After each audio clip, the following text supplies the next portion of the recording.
Yang sekarang gini, apa sih sebenarnya yang menjadi sumber penderitaan manusia itu? Yang menjadi sumber penderitaan manusia secara umum adalah sistem.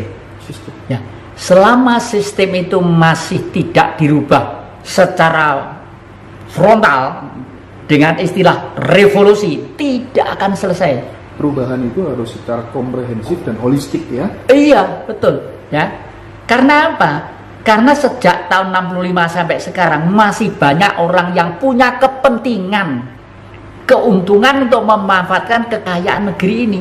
Padahal satu pulau di negeri ini untuk hidup makan 1 bulan bangsa Indonesia itu cukup satu bulan. Diambil 1 hari lah untuk 1 bulan bangsa Indonesia cukup. Tapi sampai sekarang masih seperti ini. Dan ini harus kembali ke era nanti Majapahit. Karena di Majapahit itu diatur sedemikian rupa yang disebut Wilwatikta, wilayah kota dan ramba. Ya, nanti ditata jumlah penduduknya sekian. Ya, tiap kelompok tuh misalnya 60 juta.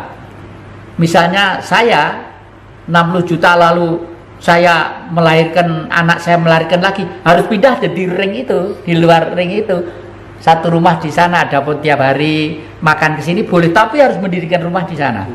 Jangan sekarang melumpuk padat ya sisi Pulau Jawa ini amblek kabotan wong kabeh gedung-gedung gitulah. Terus Ramba adalah wilayah di mana di situ ada sawah, ada kebun, ada pertanian, ada perkebunan ya. Hidup dari situ dan sistem gotong royong. Misalnya di Singosari hasilnya langsep, ditumpang hasilnya padi. Sekali tempo kita barter di situ ya. Gitu ya. Kebetulan kemarin itu Bung Karno tuh memang hebat. Kemarin itu saya nemu koin di tahun 1947. Jadi Bank Blitar gitu. Bank Blitar, tapi tidak ada rupiahnya. Bank Blitar itu ada koinnya, tidak tahu nemu. Terus oleh adik saya, Pak ini harus disimpan di dompetnya Bapak gitu. Jadi Bung Karno pada waktu itu untuk merdeka harus berani mandiri. Nek perlu nggak duit dewi, kasarannya gitu loh ya. Nah, sekarang kalau bisa kita printing money sendiri. Lah, sekarang itu kan akhir-akhir ini kita di remote sama dolar. Iya. Kayak gak ngira lah Amerika terjongor ini kejongor. Mereka Cina dan Amerika itu bebas printing money. Nah, kita kenapa? Iya. Nggak dan segera. Lah, itu kalau sumber penderitaan dari jawab sama yang jadi. Kemudian sumber kebahagiaan manusia sebenarnya letaknya di mana ya? Sumber kebahagiaan kita itu sebenarnya tergantung dari kesadaran pikiran kita untuk menata bahwa entoh besok mati itu kita tidak akan membawa apa-apa. Kalau mati masih ketempelan debu 1 saja, artinya masih belum sempurna. Harus 0, 0. Jadi kalau seperti kakek ini, kalau malam sudah tangan saya begini, setelah mohon pada Yang Maha Kuasa, pasrah saya.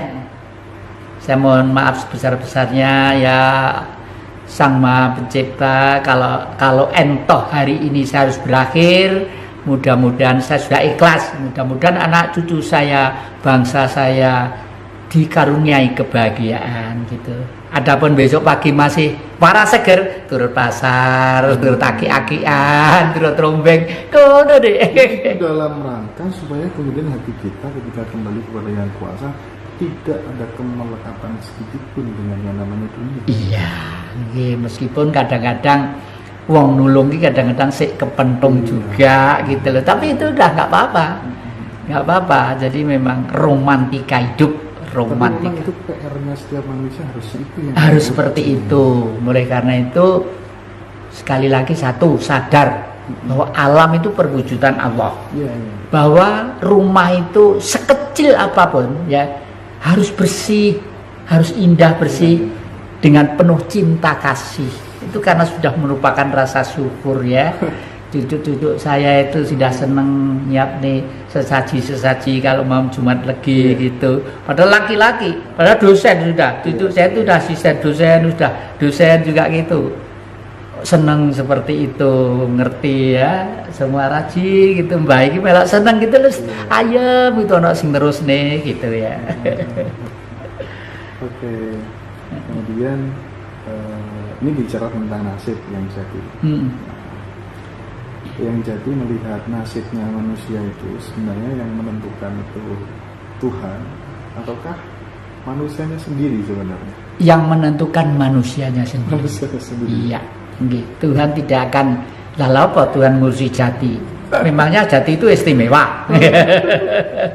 Tuhan itu jangankan jati, cacing itu diberi keistimewaan ya toh. Cacing diberi keistimewaan. Keistimewaan cacing apa? Cacing tidak punya tulang, tapi keistimewaannya pada waktu nanti semua kehidupan itu ya yang basah di tanah pasti yang bergerak cacing. Kalau hidupnya tidak berkembang ya karena dia nggak mau melakukan cipta rasa. Lah iya. Kan udah ada software pikiran ini. Lah ya. betul. Oke. Bahkan saya pesen hari raya yang lalu duduk sini, saya duduk di situ. Iya. Ger, ganteng-ganteng ya. Kakek ini sudah bangga sekali dengan cucu-cucu kakek, ngerti bahwa semuanya itu dipelihara dengan baik. Kakek pesen ya, andai kata nyawa itu mau ganti alamat ya, coba bongkar di buku-buku itu, siapa tahu kalau kakek itu masih nyimpen beberapa duit itu biasanya tak simpen di situ gitu. Tak simpen di situ, nanti tolong dibakar saja.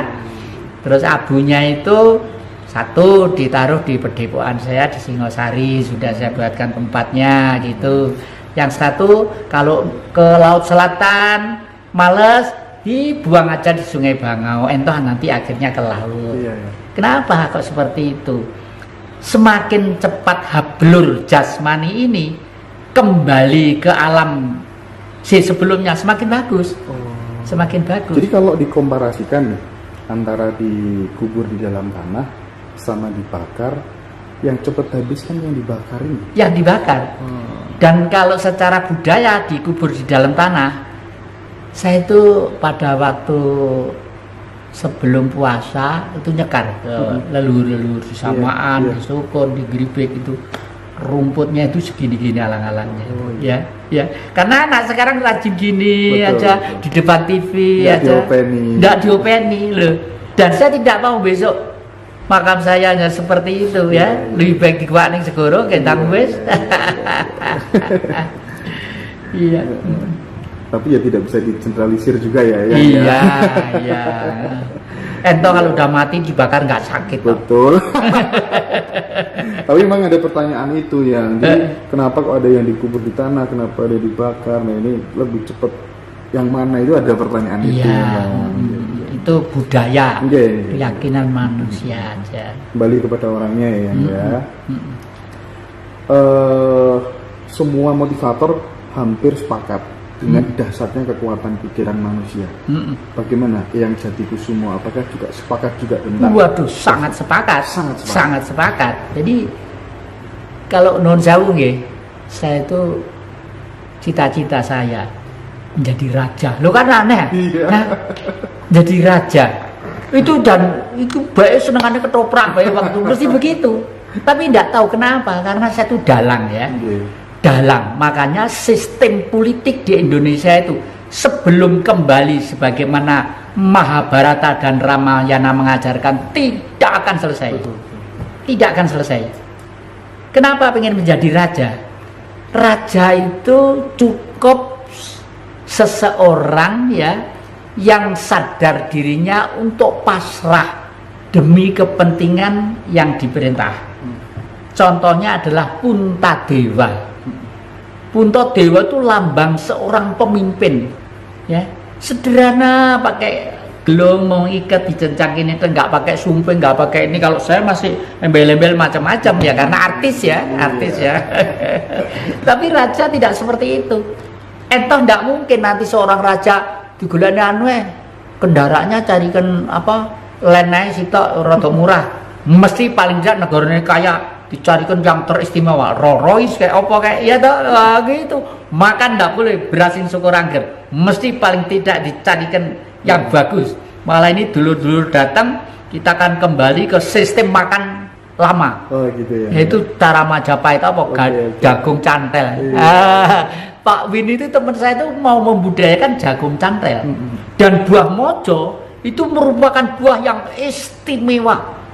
Istimewa itu kalau dibuat jenang, dibuat keripik, dibuat macam-macam, hasilnya bagus. Makanya Mojopahit bisa mensupport tentara disebar 2/3 dunia. Ternyata rahasianya di situ. Kalau beras itu kita import dari luar ya. Apalagi setelah masuk ke Orde Baru, lalu beras ini mendapat beras itu harus pupuk yang macam-macam. Yakinnya menjadi tubuh-tubuh ini. Ya. Memang kalau kita bandingkan antara cara bernegara seperti di Indonesia ini dengan cara bernegara negara-negara yang makmur dan maju seluruh dunia, itu kan rata-rata sistemnya kerajaan semua ya. Indeks persepsi korupsinya yang kerajaan itu juga rendah banget dibanding dengan kita ini. Taruhlah kemudian ini mau jadi koruptor, paling nggak cuma ada satu pintu, rajanya saja. Nah, kalau seperti ini semuanya pintu koruptor terbuka, mulai dari presiden, menteri, gubernur, bupati, ya nggak kira-kira. Itulah ngomong sampai malu, ngomong tuh malu sebagai bangsa itu lo malu deh ya. Karena tidak pantas lah negara Pancasila seperti itu, tidak pantas ya. Oleh karena itu ada suatu negara dulu pernah jajah kita namanya Belanda ya. Belanda itu penjaranya itu kosong deh. Tidak ada kriminal, korupsi, tidak ada tukang copet, tidak ada maling, tidak ada. Sampai menghimbau kepada negara tetangga-tetangganya, kalau Anda kelebihan kriminal, tidak muat, ini loh saya punya penjara, anggarannya sudah ada, beras disiapin, gula disiapin, obat-obat disiapin, tapi nggak ada isinya. Bahwa punya Anda dikirim ke saya loh. Kok sampai seperti itu? Coba, heran saya. Dan mereka kerajaan. Kerajaan, Inggris kerajaan, ya. Inggris itu ngaku sendiri. Saya itu sebenarnya mengeterapkan teori pada waktu Majapahit kuasa. Majapahit kok bisa pengaruhnya 2/3 dunia. Inggris juga begitu sekarang. Punya Brunei Darussalam, Commonwealth-nya punya Australia, punya ini, punya ini. Oke. Kemudian ada pertanyaan ya dari Mbak Silvi. Ketika kita dihina, dibenci sama seseorang, bagaimana mengolah hinaan itu menjadi sebuah kekuatan untuk meraih masa depan yang terbaik? Kalau misalnya kakek ini menghina atau mencemooh Mas Indra yang untung.